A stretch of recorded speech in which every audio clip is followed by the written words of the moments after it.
Tetapi di hadis ini Rasulullah berkata, saya ulangi, kiamat tidak akan terjadi sebelum kaum muslimin memerangi orang Yahudi, lalu kaum muslimin dapat mengalahkan dalam kurung membunuh mereka.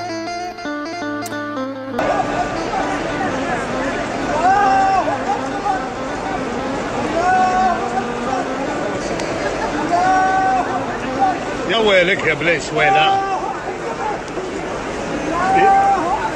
Shalom Alaikum Bishim Hamasiyah. Salam Aki. Aku kabarkan Injil keselamatan. Alkitab mengatakan baik atau tidak baik waktunya, Injil harus diberitakan supaya setiap orang yang mendengar dapat menjadi percaya. Saya Evangelis Avraham Effendi Usman. Welcome to my channel Injil Kabar Baik Habakit. Padahal ada larangan Tuhan untuk tidak membunuh. Tidak membunuh. Itu larangan. 10 perintah yang diberikan kepada Musa.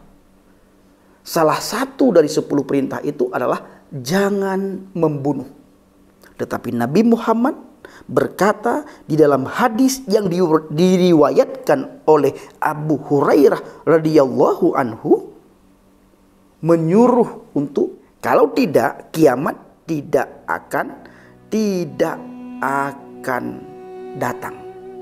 Kiamat tidak akan terjadi sebelum kaum muslimin memerangi orang Yahudi, lalu kaum muslimin dapat mengalahkan dalam kurung membunuh mereka sampai-sampai seorang Yahudi bersembunyi di balik batu dan pohon, lalu batu dan pohon itu berseru, "Hai orang muslim, hai hamba Allah, ini seorang Yahudi di belakangku, kemari dan bunuhlah dia, kecuali pohon gharqad sejenis pohon cemara atau pohon berduri, karena pohon itu adalah pohon orang Yahudi." Kalau saudara mencari di Google, saudara ketik 10 perintah Tuhan, salah satunya nanti akan keluar jangan membunuh. Tetapi di hadis ini Rasulullah berkata, saya ulangi, kiamat tidak akan terjadi sebelum kaum muslimin memerangi orang Yahudi, lalu kaum muslimin dapat mengalahkan dalam kurung membunuh mereka. Tuhan memerintahkan jangan membunuh, di dalam hadis diperintahkan memerangi. Dan di dalam kurung di situ dikatakan mengalahkan sampai membunuh mereka. Pikirkan baik-baik. Makanya kata Buya Syakur Yasin begini Bapak Ibu. Dulu saya dengan Gus Dur bicara seperti ini. Kata Gus Dur, ya memang begitu Pak Syakur. Saya ini beragama kayak pegang bara. Dilepas nggak boleh, dipegang saya sakit. Ya kan artinya. Oleh karena itu yuk sekarang kita berpikir. Jangan takut murtad dong. Daripada kamu mempercayai sesuatu yang tidak benar. Betul nggak? Ya iya, berpikir kritis. Selama ini kita dididik beragama ini dengan cara pejamkan matamu, matikan lampu, tutup jendela, kunci pintu. Yakinlah begitu caranya. Selama ini kan begitu. Pokoknya kan begitu. Yuk kita berbicara rasional. Itu yang saya inginkan. Dan ini akan terjadi perubahan nanti. Apa yang disampaikan oleh Buya Syakur Yasin supaya kita berpikir dengan kritis. Kalau kata Bang Adi Armando, berpikirlah dengan akal yang sehat. Nah, terjadi kebencian terhadap orang Yahudi itu karena seperti ada perintah. Kalau saya boleh katakan seperti ada perintah untuk memusuhi orang Yahudi. Padahal kalau kita pakai akal pikiran kita, bila tidak ada orang Yahudi, kita tidak bisa menikmati berkat-berkat Tuhan. Karena berkat Tuhan itu datang melalui bangsa Yahudi. Karena bangsa Yahudi sudah dijanjikan baik dari Alkitab maupun dari Al-Quran. Bangsa Yahudi itu ditetapkan menjadi berkat bagi bangsa-bangsa yang lain. Di dalam Al-Quran sudah ada. Dan satu-satunya bangsa yang diberikan makanan langsung oleh Tuhan, di mana makanan itu datang dari surga, itu bukan kepada bangsa Arab, Mesir, dan bangsa-bangsa yang lain. Apalagi bangsa kita, bangsa Indonesia. Tetapi bangsa Israel, orang Yahudi.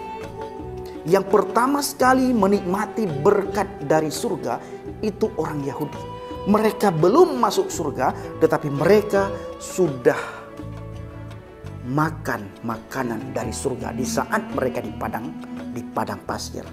Di saat mereka kehausan, kelaparan, dia orang Yahudi berseru kepada Musa, mengeluh kepada Musa. Lalu Musa berdoa kepada Tuhan, membawa keluhan orang Yahudi kepada Tuhan, dan Tuhan langsung menurunkan makanan manna yang berasal dari surga untuk dimakan oleh orang Yahudi. Surga mereka belum masuk, tapi makanan surga mereka sudah makan. Makanya Bapak Ibu, kalau saudara melihat orang Yahudi itu orang yang sangat jenius, salah satunya kalau pikiran saya, karena mereka makan makanan langsung dari surga. Bukan ini bukan. Lalu Nabi Muhammad berkata dalam sebuah hadis, kiamat tidak akan terjadi sebelum kaum muslimin memerangi orang-orang Yahudi. Nah, koma di situ. Lalu kaum muslimin dapat mengalahkan, membunuh mereka, sampai-sampai seorang Yahudi bersembunyi di balik batu dan pohon. Lalu batu dan pohon itu berseru, hai orang muslim, hai hamba Allah, ini seorang Yahudi di belakangku, kemari dan bunuhlah dia, kecuali pohon ghargat, sejenis pohon cemara atau pohon berduri. Karena pohon itu adalah pohon orang Yahudi. Begitu bencinya kepada orang Yahudi. Sampai-sampai pohon digambarkan di dalam hadis ini nantinya diizinkan untuk berbicara. Batu digambarkan di dalam hadis ini diizinkan untuk berbicara. Ini coba saudara pikirkan, masuk akal atau tidak? Berpikirlah secara kritis, berpikirlah secara kritis, berpikirlah secara kritis. Kata Buya Syakur Yasin. Kiranya video singkat ini bisa membuka pikiran kita dan kita bisa keluar dari belenggu agama yang selama ini mengikat kita. Kita bisa keluar dari belenggu ajaran Arab. Shalom alaikum bishim Hamasyah. Salam Aki, aku kabarkan Injil keselamatan. Papa Yahweh bishim Adonai Yesua Hamasyah. Ruah Kudus memberkati kita semua. Haleluya, amin. Saya ngopi dulu Bapak Ibu. Kopi yang sangat enak ini. Ini kopi dikirim oleh saudara saya dari Bandung. Enak, nikmat.